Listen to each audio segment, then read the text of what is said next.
Hello my friends, welcome once again to Dave Digs History. It's August now.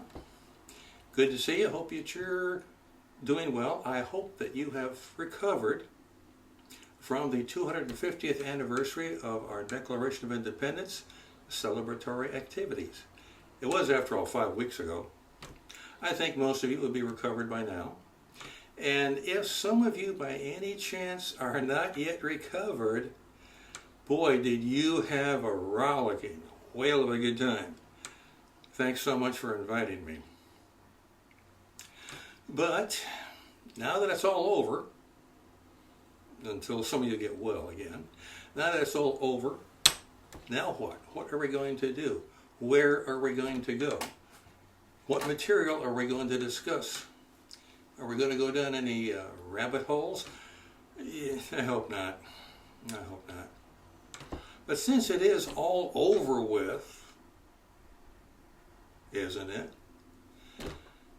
Or is it? Well, no. Here it is. A very, very, very good friend of mine whose opinion I respect greatly, and I may have discussed this before in a previous episode, shared a concern with me. And I think the concern potentially is valid. She said, on the 250th anniversary of the Declaration of Independence, July 4th, there's going to be big celebrations, whoop-de-doo, fireworks, the whole bit. And on July the 5th, the day after, people are going to say, okay, that's it. We've declared our independence. We've got the Declaration of Independence. It's all over. Let's go home and do what we did on the 3rd and the 2nd and the 1st. I share that. It's hard to say. It's hard to predict. I'm pretty sure most people realize we got a lot more of the 250th to go. But for those who decided to go home, this is for you. If you haven't already gone home, that is. Yes, indeed, we have declared our independence.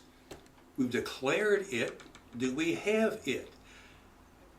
No. What's stopping us? U.S. What's in the way? The British Army. All umpteen dozen thousands of them.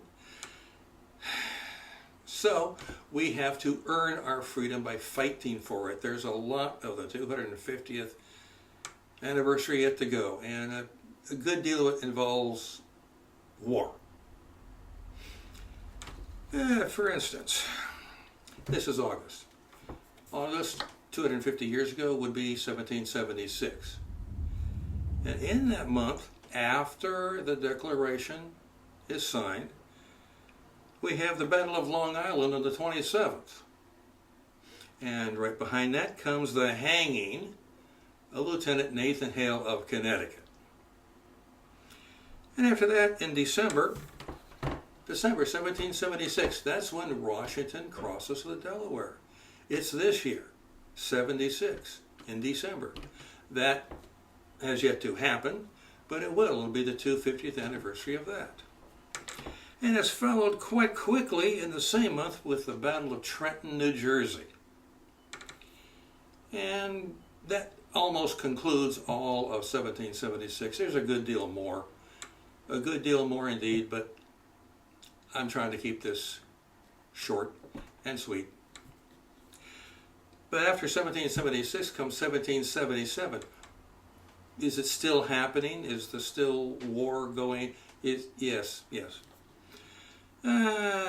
have the 3rd of January, not too far into the new year. It's the Battle of Princeton, New Jersey. Followed in April by the looting and burning of Danbury, Connecticut. You folks in Danbury, sorry. And then comes in May the Battle of Thomas Creek. Battle of Thomas Creek is not one of the biggies, but I mention it because of the place where it took place, Florida. And you may remember from a previous episode, our discussing the 14th and the 15th colonies, both of which were Florida. What else has happened? Oh, yeah, very important, June. June the 14th, Flag Day. It's celebrated as Flag Day because that is when, in 1777, the Flag Act was passed. We, the new country, have a new flag. And if you know what the Betsy Ross flag looks like, it looks like that. What else is happening? Oh, this is important too. July. Vermont, which was not a colony at the time, declared itself an independent republic, drafted a constitution for itself, and in the Constitution, slavery was prohibited. Vermont, you go. You go. Everybody else, take note. And, and the 20th and 21st of July, that was the Paoli massacre in Pennsylvania. A massacre that lasted 2 days. Have you ever heard of the Paoli massacre? When we get there, you'll hear of it.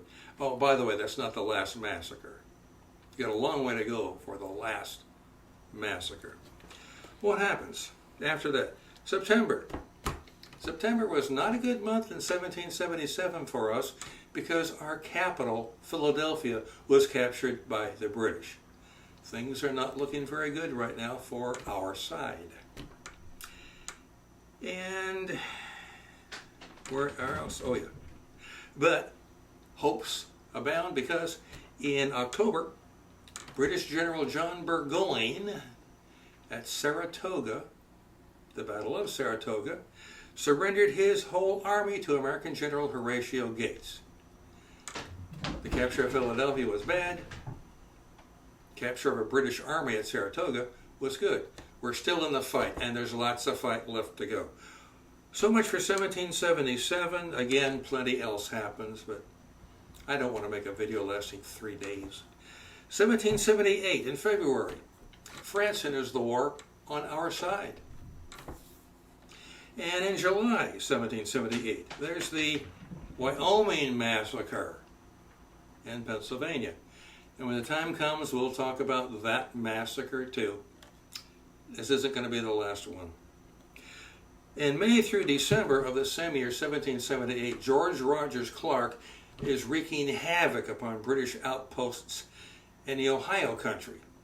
Ohio was not a state then, wasn't even a territory, it's just a huge piece of land referred to as the Ohio country.